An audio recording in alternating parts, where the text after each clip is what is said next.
Namaste, welcome to keeTAH's kitchen. Today another special recipe for Karthigai Deepam, that is Karthigai Adai. This Adai we make in two ways. One is the Vella Adai or the sweet Adai and the savory Adai too.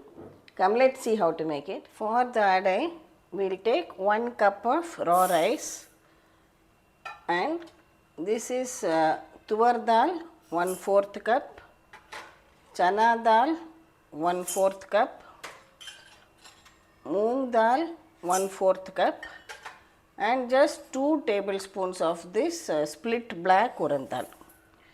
If you don't have the black one, you can use the regular urad dal also, no problem. Now wash everything and soak it for 2 to 3 hours. See, we have washed the rice and dals and soaked it with sufficient water. We will cover it and let it soak for 2 to 3 hours. We have soaked the rice and dals for both the varieties of adai together. We can grind it also together. So, see, the rice and dals have soaked well. We will put it in our blender jar. Don't add too much of water. Blend it into a slightly coarse paste. See, I have ground the batter and divided into 2 portions. So, first we will take 1 portion of the batter for the sweet adai or Vella adai. To this add about 2 tablespoons of fresh grated coconut. Now normally for 1 cup of rice you take equal quantity of jaggery. So now I have divided it, so I have taken, you can take it as half cup of rice. So half cup of jaggery powder I am adding to this. Add some cardamom powder for flavor. Mix it all well together.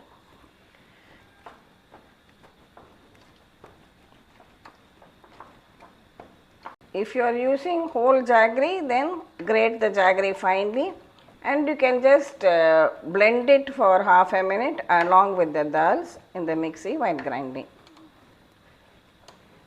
For making the sweet adai, we can use ghee for making it. First heat the pan, then reduce the flame to minimum, because you are making something with jaggery. So always whenever we work with jaggery, we must work on minimal heat. Now pour a ladle of this batter and gently spread it around. It need not be too thin, but it should not be too thick also. Slightly thicker than a dosa.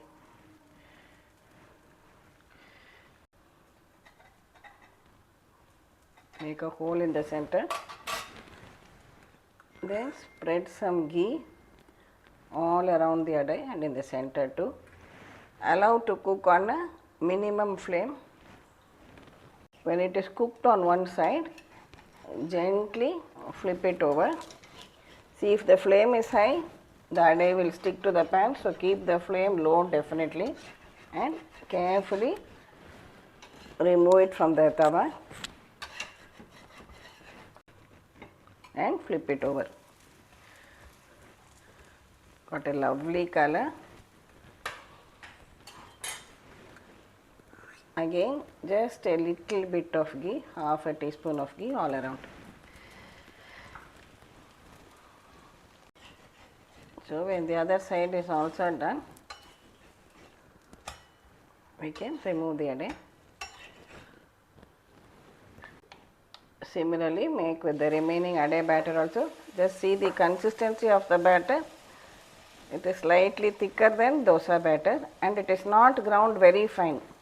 It is ground slightly coarse.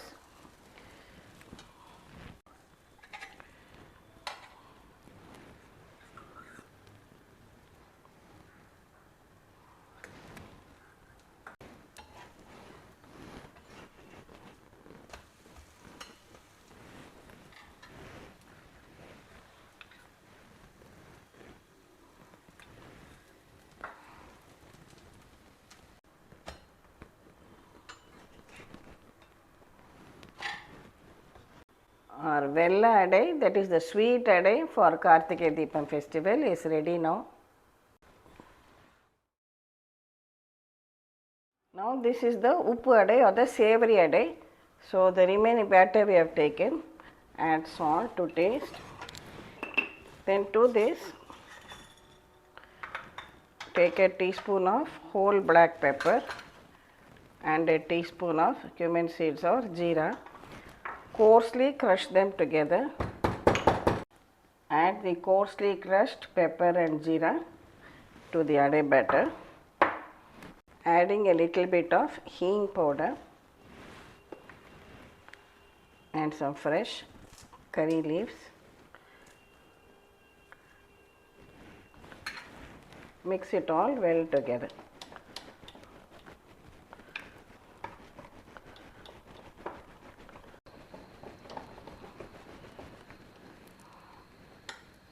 Now again heat the tawa. When the tawa is nice and hot, reduce it to a medium flame. Now take a little of this batter. See the consistency of the batter, it is quite thick. Now carefully spread it around like this. It can be slightly thick.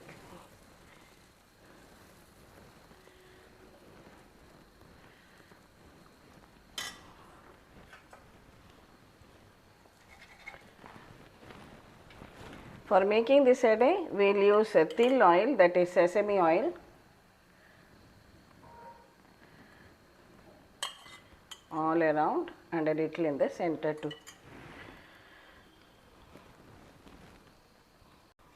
When it is browned on the underside, carefully release it and flip it over. Lovely Adai. The edges should be nice and crisp and the inside is soft. Again pour some til oil all around and a little bit in the center and cook till it gets a nice golden color on the underside too. So while we are waiting for that to cook, I am reminded of an interesting anecdote in connection with this Milagu Adai. Milagu is pepper, which we make for Karthigai. See, this festival is similar to the Raksha Bandhan which North Indians celebrate. Here also sisters pray for their brothers' welfare and the brothers in turn give some gifts to their sister. So it seems once there was a princess, and being a royal princess, she was very much attached to the elephant in her father's palace, whom she treated to be as her own brother. She was an only child. So she took this elephant to be her own brother and showered a lot of affection on it. And then the time had come for her to be married off, and then she went away to her husband's home. And when she celebrated Karthigai over there, it is said that she prepared these Milagu Adais, a large size similar to the size of an elephant's leg, just to remember her brother, the elephant who she had left behind in her parents' home. That is why people also light the Gajalakshmi Valakku, or the lamp shaped in the form of an elephant, while celebrating Karthigai. Now this side is also done and ready. Likewise, we can make the remaining Adais also.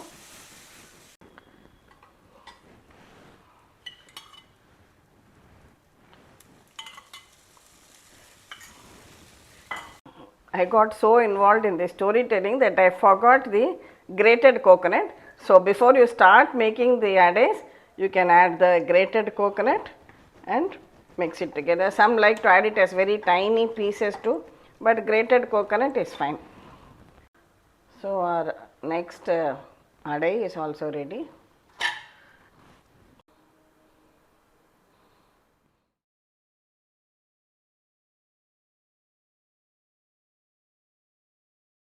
Earlier I have shown you many videos, detailed videos on Karthigai Deepam. This festival of Karthigai is celebrated mainly in the southern states of India, and especially in the temple town of Tiruvannamalai in Tamil Nadu. They light a huge lamp, a huge fire right on top of the hill, so that the glow from that lamp can be seen for miles around. It is an awesome sight to see, and people pray to the residing deity Shiva or Annamalayar over there to bless them all. Now there are many legends associated with it, which I have shared with you earlier also. And also people light these diyas or earthen lamps in their house, every part of their house, your front portion near the doorways, your backyard, at the entrance to every room. They decorate the entire place with these earthen lamps. Be it a large house or even a small hut, everybody lights these lamps on the day of Karthigai. Now, what is the significance behind this? Is it just a question of lighting lamps and your festival is over? This is actually a kind of extension of Deepavali, I might say, because we light lamps, we pray for our brothers' welfare, and that is how we celebrate Karthigai and make people even observe a fast, and then they prepare these items which I have shown you as Naivedyam, that is appam, pori urundai and the types of Adai, and offer it to God and pray. Here this prayer is mainly to Shiva, also to the Lord known as Muruga in Tamil Nadu or Kartikeya, so or Shanmukha. So in this festival, why do we light these lamps? There is a particular shloka which we have to recite when we light the lamps. Let me tell you that. The shloka says, keeTAh, patangAh, mashakAh vrukshAh, jale, sthale nivasanti jIvAh, drushTvA pradeepam na janma bhAjAh, bhavanti nityam swapachahi vipra. So this is a prayer to Bhagwan to grant the boon of eternal bliss, or to bless all those beings who see this lamp. keeTAh, patangAh, even a small worm, let it be a worm also, patangAh, or birds. mashakAh vrukshAh, mashakAh is mosquito. See the relationship in the letter, mashakAh, mosquito, that's how the word has come from the Sanskrit origin. vrukshAh, or be it even the trees, jale, sthale, beings which are living in water, beings which live on land, those beings which are dvipara, that are two-footed, beings chatushpada, those beings which are four-footed. There are beings like centipedes which have hundreds of feet also, or beings without any feet like snakes or fish also. Whatever being, whatever life form is there on earth, may they all be blessed by looking at these lamps on this day. So the auspiciousness of this lamp is so multifold that it encompasses all the beings in this world. I told you the lamp is lit atop the hill and people for miles around are able to see that and they feel blessed. Now, okay, you might say you are seeing the lamp, you have got eyes. What about trees? Yes, science says that trees have feelings and other things, but whether trees can see, we don't know. Science has not yet advanced that much. What about other beings? Do you think they can see? So, the thing is that even if it is like a tree which we assume which cannot see, or in what we understand, what we perceive as seeing, even such beings, if the light of the lamp falls off them, it is not necessary the person or the being has to see the lamp. Even if the person has not got the ability to see, if the light of the lamp falls on the being, he will also be blessed. So that is the deep significance of our great dharma, that every being, we pray for the welfare of every being, and just as the light of the lamp pervades the entire universe or pervades everything around it, it doesn't differentiate whether it is a rich man's house or a poor man's hut, or differentiate on caste or creed or whatever, power or male or female or anything. It shines its light equally on all. So also our heart should be so filled with love to everyone without any discrimination at all. So now let me continue with how to light the lamp. Every year for Karthigai, along with the old diyas, we buy some new diyas also. First wash everything very well and soak it in a large tub of water for 3 to 4 hours. Then drain it out and allow it to dry. So this way, when you light the lamps in the evening after they have been soaked and dried, they will burn well for a long time, and the quantity of oil used will also not be that much, because otherwise the diya will soak up some oil. So always better to wash, soak in water like this and drain it out.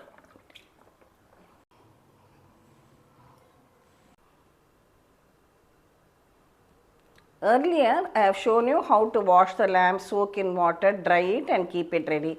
Now when the lamps are dried, just take some haldi, that is turmeric powder, and some kumkum and apply on the side of the lamps like this.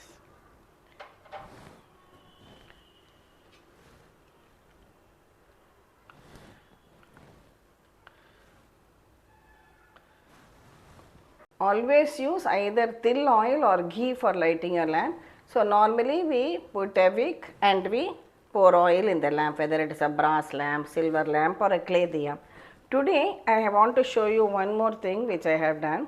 Here this in my, you can say a chocolate mold or even your ice cube tray if you have, I have put some ghee in it, a spoon of ghee, and I added a wick to it and kept it in the freezer for about 6 hours. Now we can place this in each lamp.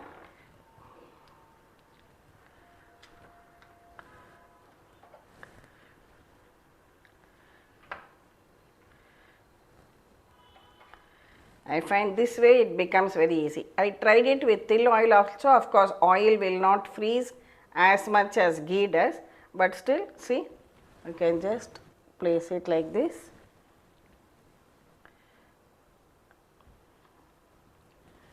This again with oil. See, round wicks like these are readily available in the shops. You can either make on your own or buy a packet and even soak it in some ghee or oil and keep it in a container. The reason being, when you light it, sometimes it doesn't catch fire or doesn't burn immediately and you need to adjust the wick. This way, since it is already soaked in oil or ghee, it will burn very well. So now, and one more thing, generally when we place these lamps on the floor, some of the oil seeps out and the floor becomes, oily and gets spoiled. So one simple idea which I always do is I keep an empty diya down and then place the diya on top of this. Especially near your entrance doorway, you don't want the tiles to get spoiled. So this way you can keep, some people even keep a piece of cardboard or something, but I prefer to keep like this, it is safer too. Now let us light the lamps.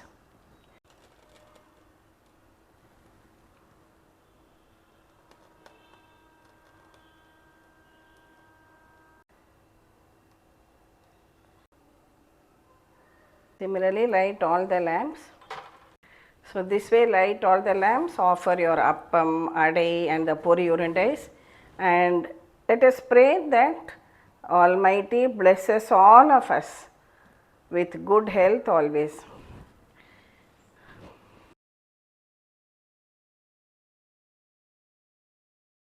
Thank you for watching the video. Please subscribe to keeTAH's Kitchen and best wishes to all on Karthigai Deepam festival. Thank you.